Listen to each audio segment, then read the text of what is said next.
السلام علیکم ورحمۃ اللہ وبرکاتہ۔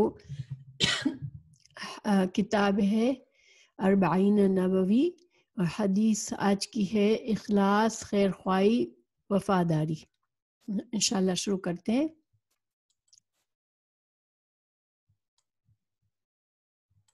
تو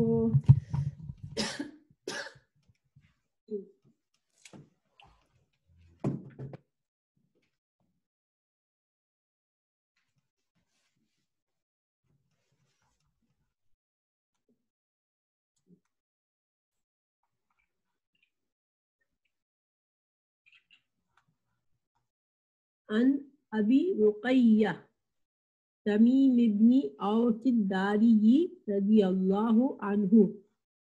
تو ابی رقیہ، اب تک آپ کو پتا ہونا چاہیے کہ یہ کیا ہوتا ہے۔ ابی رقیہ کیا چیز ہے؟ ہاں، ان سے جار ہے، اور ابی رقیہ یہ کیا ہے؟ کنیت ہے، ٹھیک ہے، کنیت ہے۔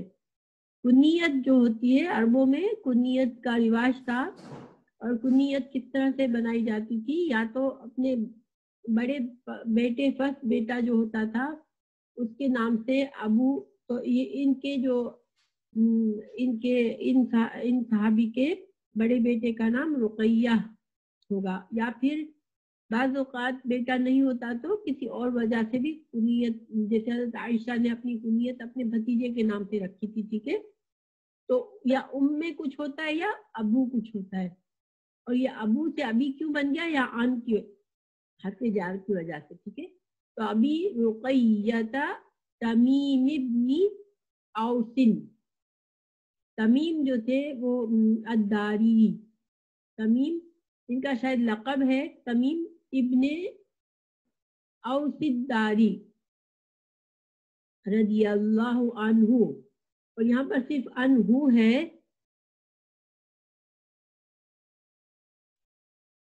رقیہ جو ہے نا، رقیہ یہ بعض نام جیسے اسامہ جو ہے عربی میں یہ بھی تا کے ساتھ ہوتا ہے، ٹھیک ہے۔ بعض عربی نام جو ہے مردوں کے ہوتے ہیں، لیکن یہ جو تا مؤنث کی نہیں ہوتی، یہ اس طرح سے ہی نام لکھا جاتا ہے۔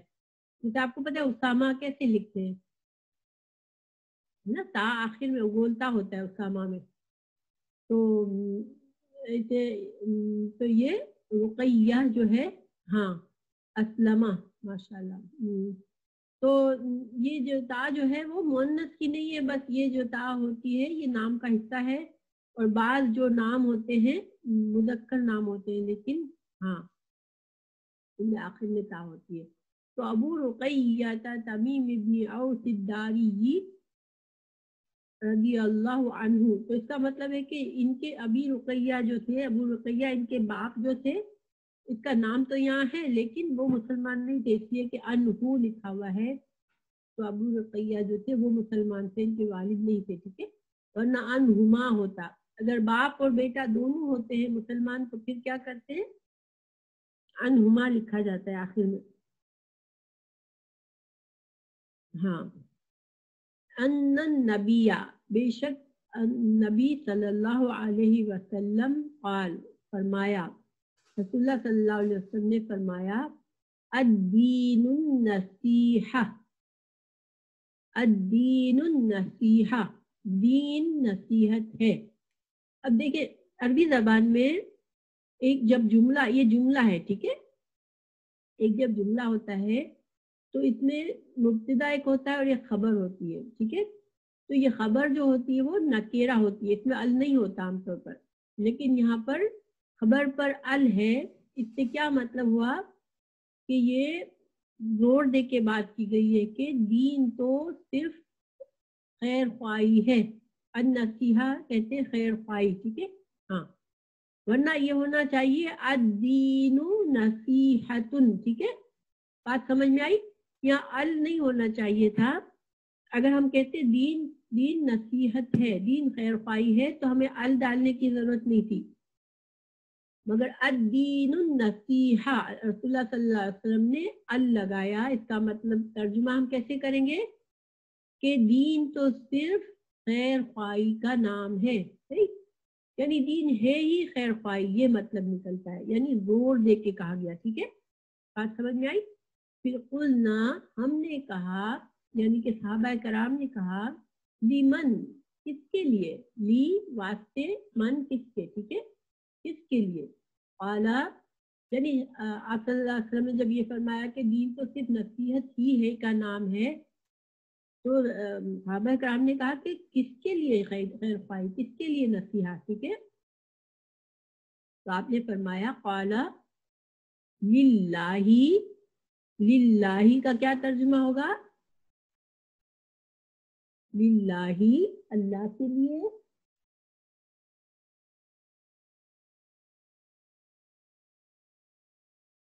ولی کتابہ، و اور، لی کتابہ، کتنے الفاظ ہیں؟ لی کتابہ، تین، ماشاء اللہ. لی لیے، کتاب، کتاب ہی اس کی، یعنی اس کی یہاں کس کی طرف جا رہی ہے؟ ہی، یہی کس طرف اشارہ کر رہی ہے؟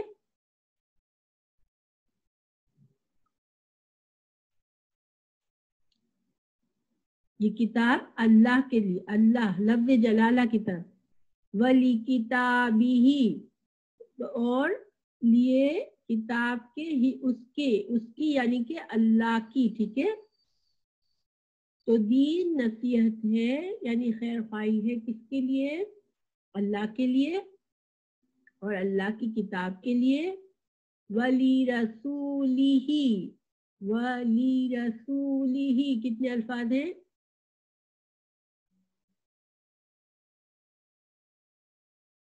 و اور، لی رسولہ، لی رسولہ، پھر تین الفاظ ہیں، لیے رسول کے، اس کے، یہی کس طرف جا رہا ہے؟ یہی کہاں اشارہ کر رہا ہے؟ ہاں، لفظ جلالہ کی طرف، اللہ کی طرف، یعنی اللہ کے لیے اور اللہ کی کتاب کے لیے اور اللہ کے رسول کے لیے. ولی ائمۃ المسلمین، ولی اور لیے، ائمتی، ائمہ کہتے ہیں سرداروں، یعنی کہ حکمران، حکمران. ٹھیک ہے، حکمرانوں، کون، کس کے حکمران؟ المسلمین، مسلمانوں کے حکمران. ٹھیک ہے، اور کس کے لیے خیر خواہی کرنی ہمیں ہے؟ دین ہمیں کس کی خیر خواہی مانگتا ہے؟ ہمارے مسلمانوں کے حکمرانوں کے لیے. وعامتہ، اور وعامتہم، اور مسلمانوں کے عام لوگ. ٹھیک ہے، عوام، یعنی کہ اب کتنی چیزوں کے لیے خیر خواہی ہے، دین کا نام خیر خواہی ہے. اور اگر جو کوئی خود کو مسلمان کہتا ہے تو اس کو کس کس کے لیے خیر خواہی کرنی ہے؟ اللہ کے لیے، اللہ کی کتاب کے لیے، اللہ کے رسول کے لیے، اللہ مسلمانوں کے حکمرانوں کے لیے اور مسلمانوں کے عوام کے لیے، عام مسلمانوں کے لیے. رواہ مسلم، اور یہ حدیث کس کتاب میں ہے؟ رواہ مسلم.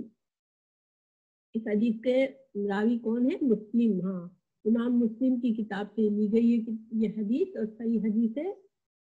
اب اس کا ترجمہ، رننگ ترجمہ پڑھتے ہیں. ہاں، ماشاء اللہ.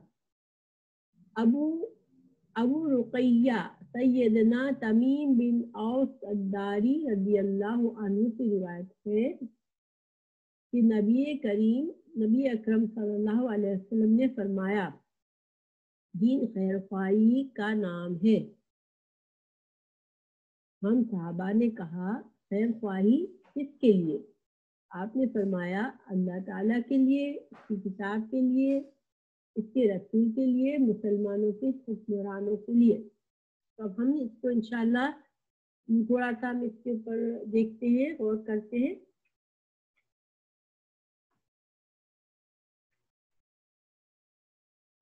نمبر 1، نصحہ، لفظ نصحہ، نصیحہ، اس کا کیا معنی ہوتا ہے؟ ٹھیک ہے، نصحہ جو ہے اس کے معنی میں وسعت ہے. ٹھیک ہے، اس کے معنی میں وسعت ہے، اور اس میں کیا کیا معنی آتے ہیں؟ کسی چیز کو خالص کرنا، کسی چیز کو خالص کرنا.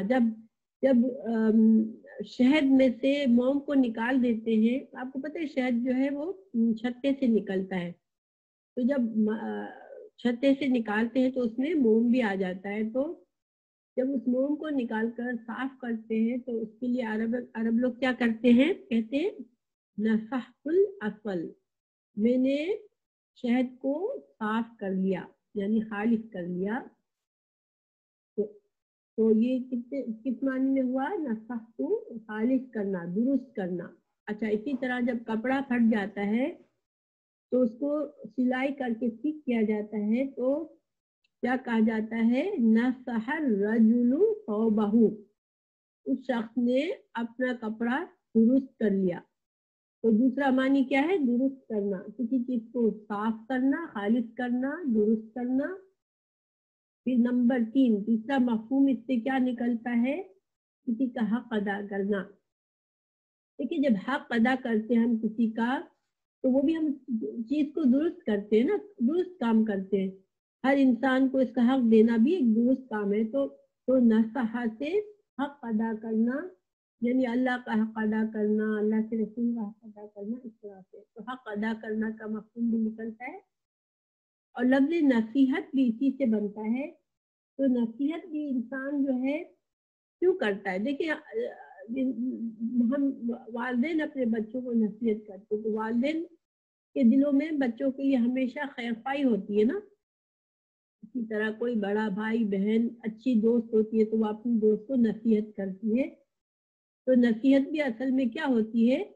کسی کی بھلائی چاہنا، کسی کے معاملے کو درست کرنا، کسی کے اندر غلط رویہ ہے تو اس کو ٹھیک کرنے کے لیے نصیحت کی جاتی ہے نا. تو نصیحت بھی اسی سے ہے. اور اس میں پھر کسی کا فائدہ دیکھنا، ایسا کام کرنا جس میں اس کسی کا فائدہ ہو. تو فائدہ نصیحت وہی کرتا ہے جو کسی کا فائدہ چاہ رہا ہوتا ہے نا. یہ سارے مفہوم اس میں آتے ہیں خیر نصحہ کے معنی میں. تو اب دین خیر خواہی کا نام ہے تو اس کا کیا مطلب نکلا؟ دیکھیے انسانیت، اللہ تعالیٰ نے انسان کو بنایا، ٹھیک ہے. انسان اور جانور میں کیا فرق ہے کہ انسان جو ہے ہم کہتے ہیں یہ فلاں انسان فلاں بہت اچھا انسان ہے نا، ہم کہتے ہیں نا. تو انسان اچھا ہوتا ہے، اس کی عادتیں اچھی ہوتی ہیں، وہ لوگوں کو فائدہ پہنچا رہا ہوتا ہے، کسی کی برائی نہیں چاہتا، تو ہم کیا کہتے ہیں کہ یہ بہت اچھا انسان ہے. تو انسان اصل میں جس حد تک اس کے اندر اچھائی ہے اتنی زیادہ اس میں انسانیت ہے، ٹھیک ہے.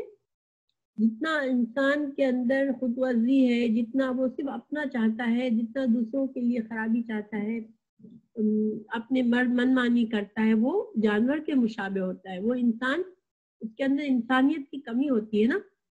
تو چونکہ دین اسلام جو ہے وہ انسانیت کے فطرت کے مطابق ہے، ٹھیک ہے. دین انسان جو ہے، دین اسلام جو ہے وہ فطرت کے عین مطابق ہے. تو جب اس کا مطلب ہے کہ دین بھی خیر خواہی کا نام ہے، کیونکہ خیر خواہی ایسی چیز ہے جو انسان کو انسان بناتی ہے، ٹھیک ہے.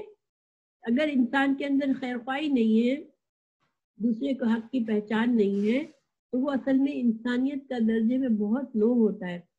تو جتنا اس کے اندر دوسروں کا حق پہچاننا اور دوسروں کی خیر خواہی چاہنا جتنا زیادہ جذبہ ہے اتنا بہتر وہ انسان ہے، اتنی انسانیت اس میں زیادہ ہے.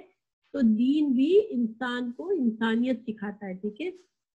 تو اب رسول اللہ صلی اللہ علیہ وسلم نے فرمایا کہ دین جو ہے وہ سراسر خیر خواہی ہے.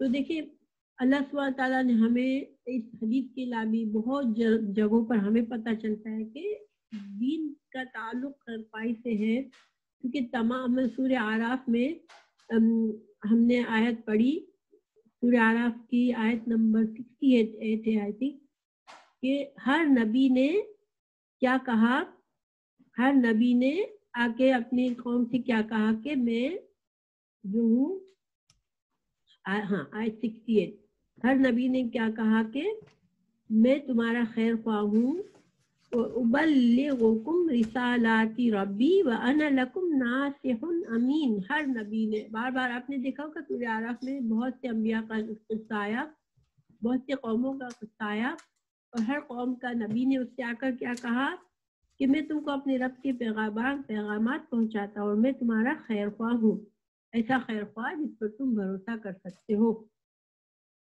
تو ہر نبی کا پیغام بھی اصل میں خیر خواہی پر مبنی تھا اور ہر نبی اپنی قوم کا بہت بڑا خیر خواہ تھا۔ رسول اللہ صلی اللہ علیہ وسلم نے بھی بہت سی ایسی مثالیں آپ کی زندگی میں دیکھیں۔ جب آپ صلی اللہ علیہ وسلم طائف گئے، ٹھیک ہے، میں نے ابھی کہا تھا کہ ہم طائف کے بارے میں تھوڑا سا پڑھیں گے۔ تو طائف جب آپ تشریف لے گئے، وہ اس وقت گئے تھے جب حضرت ابو طالب کا انتقال ہو گیا، حضرت خدیجہ کا انتقال ہو گیا اور آپ صلی اللہ علیہ وسلم کی بے یقین ساری کوئی جیسے سپورٹ ختم ہو گیا۔ اس وقت جو ہے قریش اور جو تھے مشرکین مکہ جو تھے وہ آپ کے قتل کے در پہ ہو گئے تھے۔ اس وقت اسلام کی تبلیغ مکمل طور پر ناممکن کر دی تھی ان لوگوں نے۔ تو آپ صلی اللہ علیہ وسلم طائف گئے۔ طائف جو ہے وہ مکہ سے قریب ہے، تو آپ کو یہ امید تھی کہ شاید طائف والے میری مدد کریں گے اور مجھے سپورٹ کریں گے اور مجھے اسلام کی تبلیغ کرنے کا موقع دیں گے۔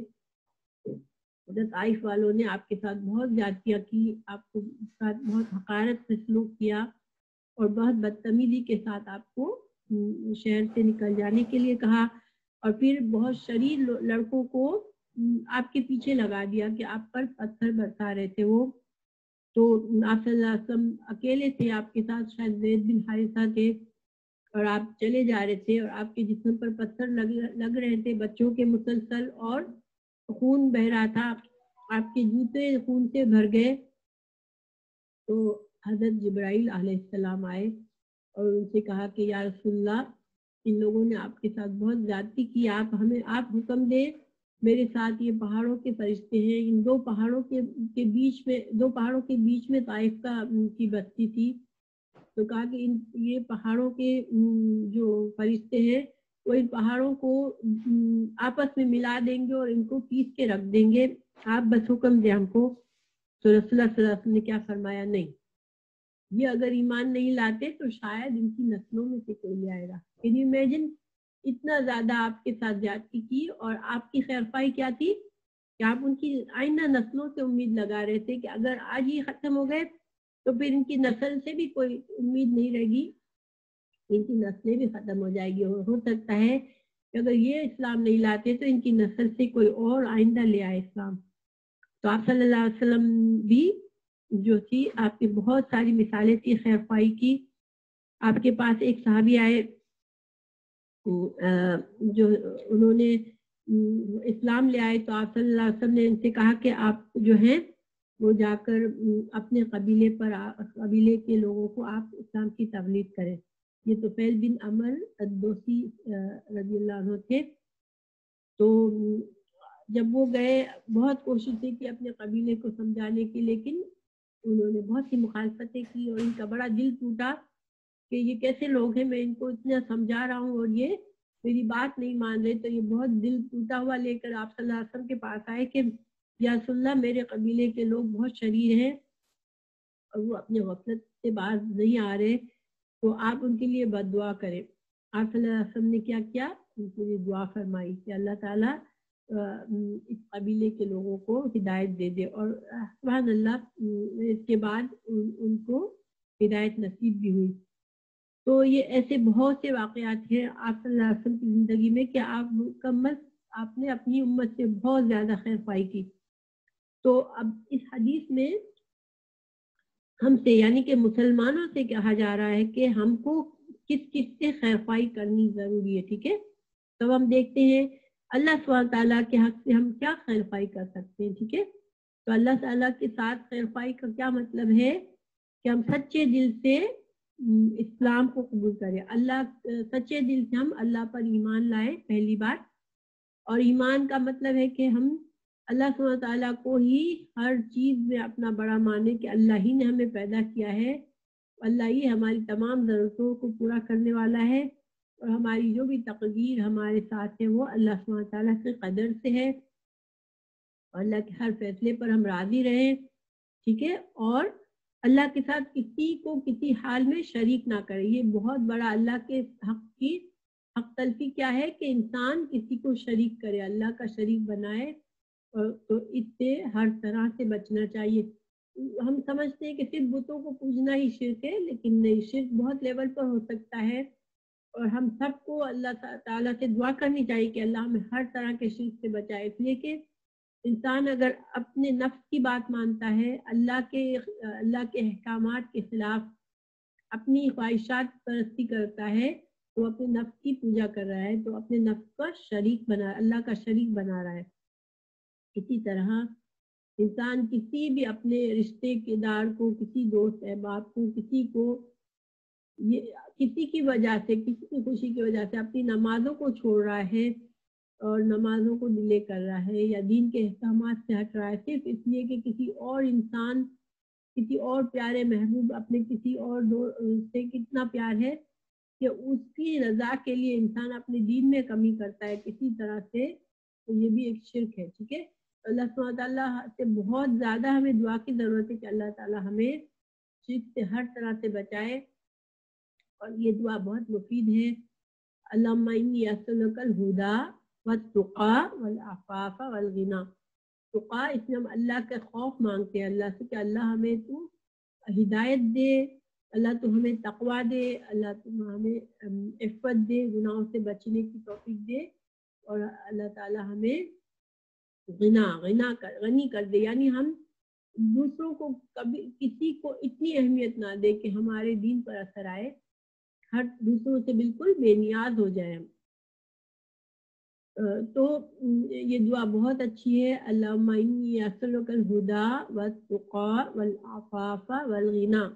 ٹھیک ہے, ہاں, دوسروں سے بے پرواہ کر دے, اور انسان بے پرواہ جب ہوتا ہے تو پھر کسی اور کو اللہ کے آگے نہیں کر سکتا. یہ اللہ کا حق ہے کہ ہم اللہ سے اس طرح محبت کریں کہ اللہ کے آگے ہم کسی اور چیز کو اہمیت نہ دیں. اللہ تعالیٰ ہمارے ایمان کو ایسا کر دے, اس لیے کہ ہم لوگ بہت کمزور ہیں, چھوٹی چھوٹی باتوں پہ اپنے دین میں کمی کر لیتے ہیں, اور پھر اپنے خود کو تسلی دے دیتے ہیں کہ دین تو آسان ہے, اللہ سبحانہ تعالیٰ تو رحیم ہے, اور یہ کہنے والے جو ہیں وہ تو بس کہتے رہتے ہیں, ڈراتے رہتے ہیں. لیکن نہیں, اللہ کا ڈر ایسی چیز ہے کہ جو ہمیں آخرت کی کامیابی دلائے گا. تو کبھی بھی یہ نہ سمجھے کہ اللہ سے ڈرنا ضروری نہیں ہے, اللہ تو بہت رحیم ہے. نہیں, رحیم تو ہے اللہ, لیکن اللہ کا ڈر ایسی چیز ہے جو ہمیں گناہوں سے بچائے گا اور جو ہماری حفاظت کرے گا. ٹھیک ہے, انشاءاللہ.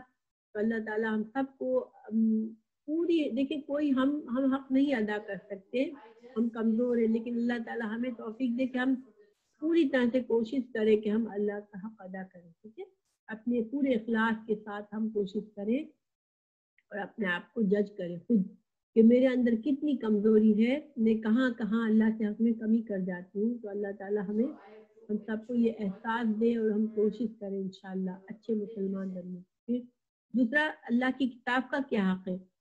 دیکھیے, اللہ سبحانہ تعالیٰ نے قرآن ہمارے لیے, یہ اللہ کی بہت بڑی نعمت ہے ہمارے لیے کہ اللہ نے ہمیں اس دنیا میں بھٹکنے کے لیے نہیں چھوڑا, قرآن دیا, اور پھر قرآن کی خود حفاظت بھی کی, تاکہ دیکھیے دوسرے جو قومیں ہیں ان کی اللہ کی کتابیں بھی لوگوں نے اس میں بھی بگاڑ پیدا کر دیا, اس میں بھی چیزیں ملاوٹ کر دی. لیکن اللہ کا یہ بہت بڑا احسان ہے ہم پر کہ اللہ نے قرآن کی حفاظت خود فرمائی ہے, اور قرآن میں تو اس طرح سے اختلاف نہیں کر سکتا. ہاں, کوشش تو کرتے ہیں تفسیروں میں اور اس طرح سے میننگ میں, بہت سے لوگ اس طرح سے اپنی طرف سے کچھ نہ کچھ غلط کرتے بھی ہیں. تو اللہ تعالیٰ ہمیں صحیح نالج عطا کرے قرآن کی. ہمیں پوری کوشش کرنی چاہیے کہ اس قرآن کو ہم پورے پیار سے, محبت سے اس کی تلاوت کریں, اس کے معنی اور مطلب پر غور و فکر کریں, اور اس کے احکامات پر عمل کریں, اور اس کتاب کو ہم آگے بھی پہنچائیں. ٹھیک ہے, یہ کہ آپ صلی اللہ علیہ وسلم کے بعد اب ہماری ذمہ داری ہے کہ ہم اس کتاب کو اللہ کے اور بندوں تک جو اس سے دور ہے ان تک پہنچانے کی کوشش کریں. ٹھیک ہے, تو پھر اگلی جو ہے رسول کا حق کیا ہے. رسول اللہ صلی اللہ علیہ وسلم کا حق یہ ہے کہ آپ کی رسالت پر ایمان لائیں, سب سے بڑھ کر آپ سے محبت رکھیں, آپ کی تعظیم کریں، آپ کی سنت و احکام پر عمل کرنے کے شیدائی ہوں اور اپنی زندگی میں اس کا رسول میں ڈھالنے کی کوشاں رہیں۔ دیکھیے ہم لوگ کہتے تو ہیں کہ ہمیں آپ سے محبت ہے، لیکن اصل جو محبت ہے وہ سنت پر عمل کرنا ہے اور سنت کا علم حاصل کرنا ہے۔ اور جب کبھی ہم کچھ کام کر رہے ہیں جس کو ہم دین سمجھ رہے ہیں اور ہمیں پتہ چلے کہ نہیں یہ آپ صلی اللہ علیہ وسلم کی صحیح حدیث کے مطابق نہیں ہے، تو پھر ہم ایک لمحہ بھی ضائع نہ کریں، اس لیے کہ ہم دین صرف آپ صلی اللہ علیہ وسلم کے ہی ذریعہ آیا ہے، باقی سارے لوگوں کو ٹھیک ہے اللہ نے بہت سے علماء کو علم دیا اور انہوں نے دین کی خدمت بھی کی، لیکن انسان سے کبھی غلطی ہو جا سکتی ہے، لیکن آپ صلی اللہ علیہ وسلم کا جو علم ہے اس کے آگے ہمیں کسی کو نہیں بڑھانا، ٹھیک ہے؟ تو اللہ تعالیٰ ہمیں توفیق دے کہ ہم سنت کا علم حاصل کریں، اس پر عمل کریں، اور پھر دوسرا ہماری سب سے بڑی ذمہ داری یہ کہ آپ صلی اللہ علیہ وسلم کا مشن کو کسی حد تک بھی ہماری جتنی بھی توفیق ہے اس لحاظ سے ہم اس کو آگے بڑھائیں، اس لیے کہ یہ آپ کے بعد آپ کی امت کے لوگوں پر یہ ذمہ داری ہے کہ اس دین کے مشن کو قیامت تک جاری رکھیں، ٹھیک ہے؟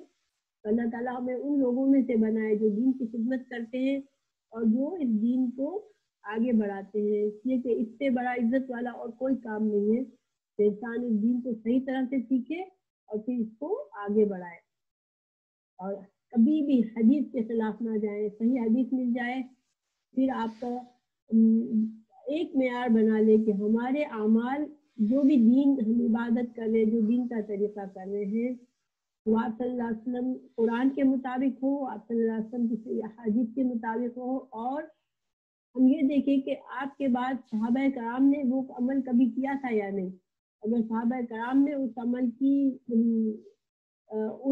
اس طریقے کو ایجاد نہیں کیا اور صحابہ کرام کے زمانے میں وہ طریقہ نہیں تھا تو پھر ہم کو نہیں کرنا ہے۔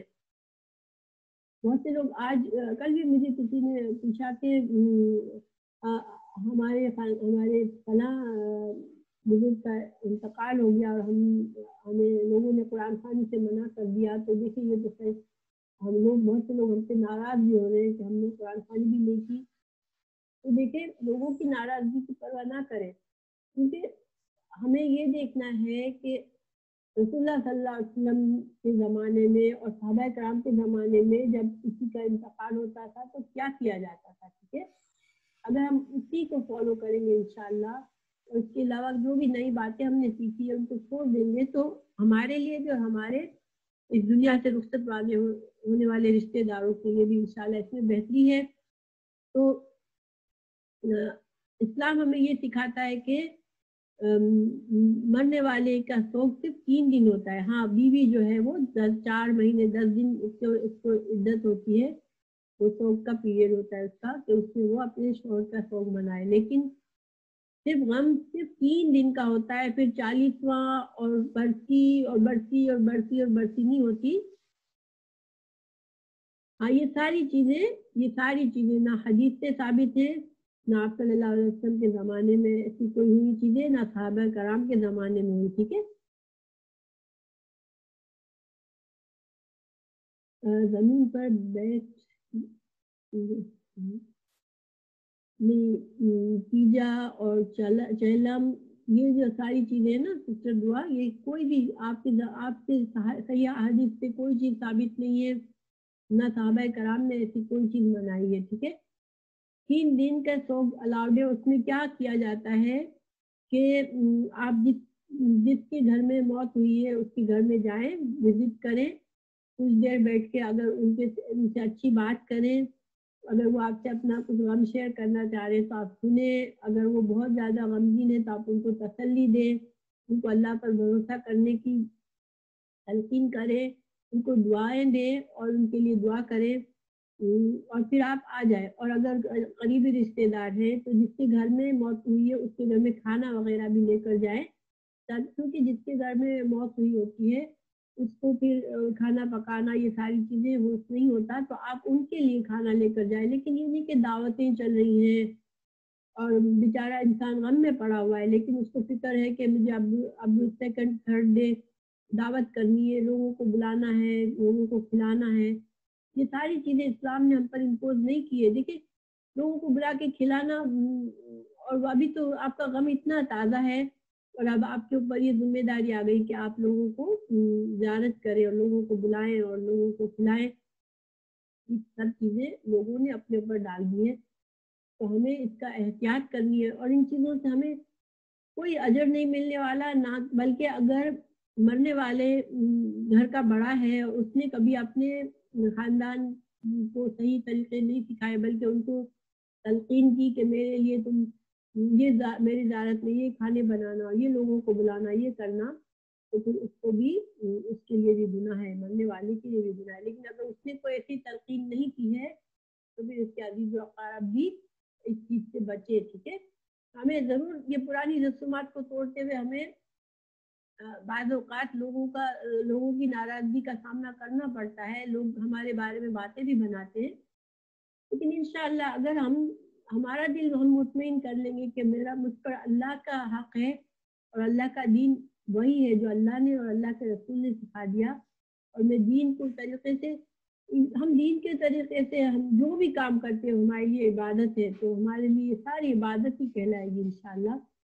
تو ہمیں یہ ساری چیزیں قبول کرنی چاہیے کھلے دل سے. آپ صلی اللہ علیہ وسلم نے جو دین سکھایا اگر وہ ہمارے پاس دلائل کے ساتھ آ جاتا ہے تو پھر ہمیں اس میں پھر سوچ وچار نہیں کرنی چاہیے کہ اب کیوں مانے، ہم تو بہت پہلے سے یہ کر رہے ہیں، ہم کو صحیح نہیں لگ رہا اس میں.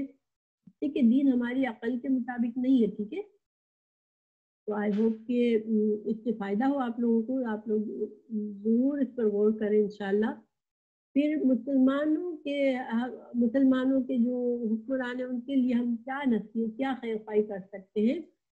تو ان کے لیے ہمیں ان کی اطاعت کرنی ہے. اگر وہ اللہ اور اللہ کے رسول کے دین کے خلاف کوئی بات کر رہے ہیں تو نہیں، لیکن جو دین کے مطابق ان کی ہر بات میں ان کی مدد کرنی ہے.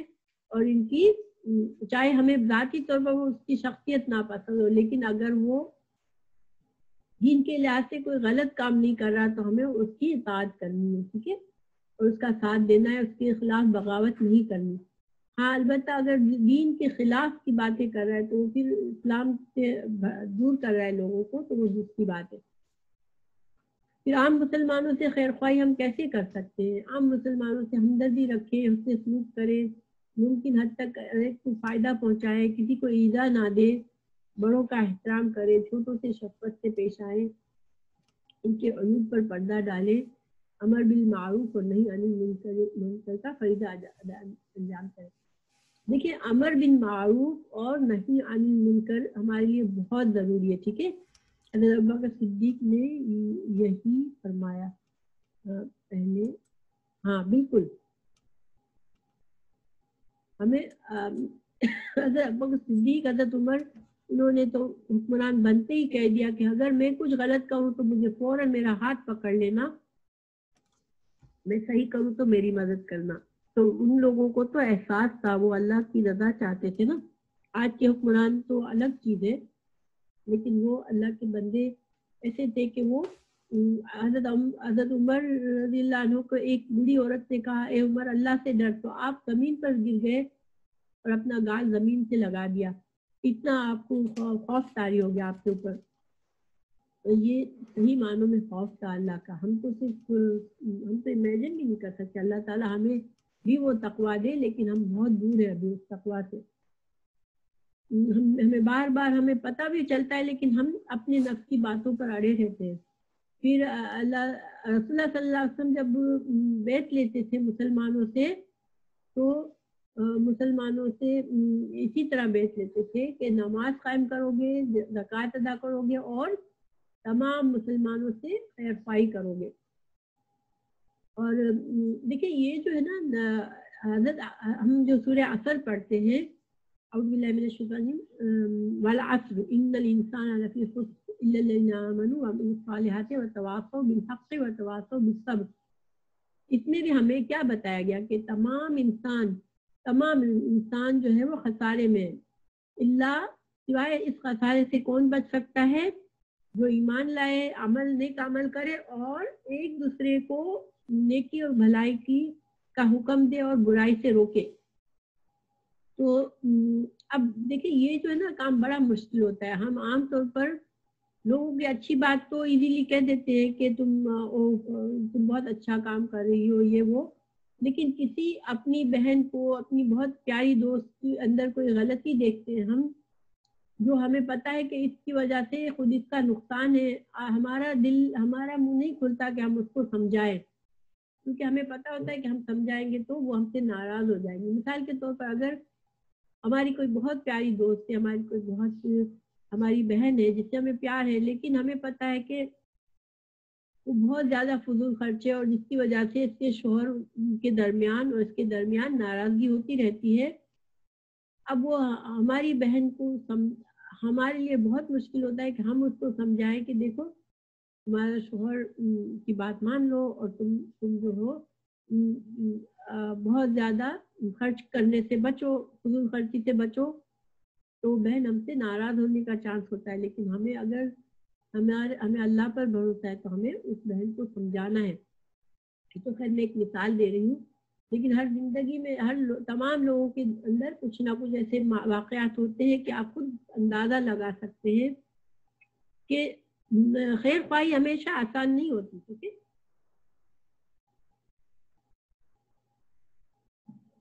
مثال کے طور پر اگر آپ کی کوئی دوست کوئی بدعتی کام کر رہی ہے، آپ کو پتا ہے کہ بدعت کا بہت نقصان ہے. اب آپ اگر اس کو سمجھانے جائیں گی تو وہ آپ سے ناراض ہو جائیں گی. کیوں؟ کیونکہ وہ ان کا یقین ہی یہی ہے کہ میں جو کر رہی ہوں اچھا کر رہی ہوں. تو لیکن آپ ان کے خوف سے اگر نہیں بولیں گی تو پھر آپ ان سے خیر خواہی نہیں کر رہی ہیں. ٹھیک ہے، اور خیر خواہی جو ہے بعض اوقات بہت مشکل ہوتی ہے. آپ کسی کا بھلا چاہتے ہیں، کوئی آپ سے دشمنی لے لیتا ہے، آپ سے ناراض ہو جاتا ہے، لیکن ایسے وقت میں ہمیں اللہ پر بھروسہ کرنا چاہیے کہ میں اللہ کا حکم مان رہی ہوں تو انشاءاللہ اللہ تعالیٰ مجھے اس کا اچھا اجر دیں گے. کوئی بات نہیں، اگر میری فلاں دوست مجھ سے ناراض ہو رہی ہے تو انشاءاللہ اللہ تعالیٰ اس کے سینے کو بھی کھول دیں گے، لیکن ہمیں اللہ کے حکم کو اہمیت دینی. پھر رسول اللہ صلی اللہ علیہ وسلم کے جو صحابہ کرام تھے وہ کس حد تک آپ کی بات مانتے تھے. دیکھیں حضرت جب رسول اللہ صلی اللہ علیہ وسلم اس طرح سے بیچ لیتے تھے کہ نماز قائم کرنا، نماز پابندی کے ساتھ پڑھنا، زکوٰۃ ادا کرنا اور ہر مسلمان کے ساتھ خیر خواہی کرنا. تو حضرت جریر بن عبداللہ جو تھے انہوں نے جب آپ صلی اللہ علیہ وسلم سے یہ عہد کر لیا تو پھر وہ بہت زیادہ ہر مسلمان سے خیر خواہی کرتے تھے. اور ان کے بارے میں ایک واقعہ مشہور ہے کہ انہوں نے اپنے غلام کو بھیجا کہ میرے لیے ایک گھوڑا خریدنا ہے. ٹھیک ہے، غلام گیا بازار میں، گھوڑے والے سے بات چیت کی اور سودا طے کیا 300 درہم میں، اور اس گھوڑے کے مالک کو لے کر وہ اپنے مالک کے پاس آیا، حضرت جریر بن عبداللہ کے پاس، کہ وہ ان کو گھوڑے کے پیسے دے کر گھوڑے کو لے لے، اور ان کو بتایا اپنے مالک کو کہ 300 درہم میں سودا ہوا ہے. اب انہوں نے گھوڑے کو دیکھا تو ان کو لگا کہ نہیں، گھوڑا تو بہت زیادہ قیمتی ہے، 300 درہم تو بہت کم پرائز ہے. کیونکہ بعض اوقات بیچنے والا تو کوئی مجبوری ہوتی ہے، وہ جلدی سے کیش چاہ رہا ہوتا ہے، وہ اپنی چیز کی قیمت کم لگا دیتا ہے کہ صرف اس کو یہ ہوتا ہے کہ کسی طرح مجھے تھوڑے پیسے مل جائیں. تو انہوں نے دیکھا کہ گھوڑا بہت زیادہ قیمتی ہے اور 300 درہم اس کی صحیح پرائز نہیں ہے، تو انہوں نے کے مالک سے کہا کہ نہیں، یہ 300 تو تم نے بہت کم قیمت بتائی ہے، تم اس کو 400 درہم لے لو مجھ سے. تو اس نے کہا ٹھیک ہے، ظاہری بات ہے وہ کیوں منع کرے گا، لیکن پھر سوچ کر ان کو لگا کہ نہیں 400 بھی صحیح نہیں ہے، تو انہوں نے کہا نہیں میں 500 دوں گا تم کو. مگر پھر 500 پر بھی ان کو لگا کہ نہیں یہ بھی کم پرائز ہے اس گھوڑے کی، تو کرتے کرتے 800 درہم دیے اس کے گھوڑے کے مالک کو، اور 800 درہم میں گھوڑا خریدا. تو لوگ حیران تھے کہ کیا بیوقوفی، ہمیں تو ظاہر بیوقوفی لگتی ہے نا کہ ایک آدمی ان کو 300 میں خود بیچ رہا ہے اور اس کو تم 800 دے رہے ہو. تو آپ نے فرمایا کہ نہیں، میں نے رسول اللہ صلی اللہ علیہ وسلم کے ہاتھ میں بیعت کی تھی کہ میں ہر مسلمان کے ساتھ خیر خواہی کروں گا. گویا جب اس آدمی کے پاس کوئی مجبوری ہے، وہ اپنی چیز یا پھر اس کو اتنا اپنی چیز کی ویلیو پتہ نہیں ہے تو میں اس سے فائدہ اٹھاؤں، تو یہ میں اس سے خیر خواہی نہیں کر رہا. میں اس لیے خیر خواہی کا تقاضا تھا کہ وہ اس گھوڑے کی صحیح قیمت ادا کرے، تو انہوں نے اس کی صحیح قیمت ادا کریں. تو سبحان اللہ، یہ ایسے لوگ تھے. اللہ تعالیٰ ہمارے اندر بھی اچھی خوبیاں پیدا کر دے، اور ہمیں بھی اللہ تعالیٰ آخرت پر، دیکھیے آخرت پر اگر ہمیں بھروسہ ہوگا نا، اصل میں ہم کیوں اتنا حد تک خیر خواہی نہیں کر سکتے، ہم کیوں رک جاتے ہیں کہ ہمیں آخرت پر وہ یقین نہیں ہے، وہ ہمیں آخرت ہمیں اتنی نظر نہیں آتی جتنی ان صحابہ کو نظر آتی تھی. جب کبھی دیکھیں اگر ہمیں مشکل لگے، ہمیں خیر خواہی کرنا مشکل لگے، تو سوچیں کہ اللہ تعالیٰ دیکھ رہا ہے اور اللہ تعالیٰ مجھ سے خوش ہوگا اگر میں خیر خواہی کروں گا، چاہے مشکل میرے لیے ہے. اگر مجھے اللہ پر بھروسہ ہوگا تو اللہ تعالیٰ ضرور میرے لیے آسانی بھی کریں گے، اور اللہ تعالیٰ جو ہے مجھے اچھا اجر دیں گے. جب ہم اس طرح سوچیں گے تو انشاءاللہ ہمارے لیے بھی آسان ہو جائے گا کہ ہم بھی دوسروں سے صحیح معنوں میں خیر خواہی کریں اور دین اسلام کا حق ادا کرنے کی کوشش کریں. اللہ سبحانہ تعالیٰ ہمیں سمجھنے کی توفیق دے، ہمیں عمل کرنے کی توفیق دے. اللہ تعالیٰ ہمارے ایمان کو مضبوط کر دے، اتنا مضبوط جیسے اللہ تعالیٰ ہم سے چاہتے ہیں. تو آمین. انشاءاللہ ہماری آج کی کلاس ختم ہو رہی ہے یہاں پر. تو دعا میں انشاءاللہ یاد رکھیے گا، اگلی ویک بھی ہماری قرآن کی کلاس نہیں ہوگی،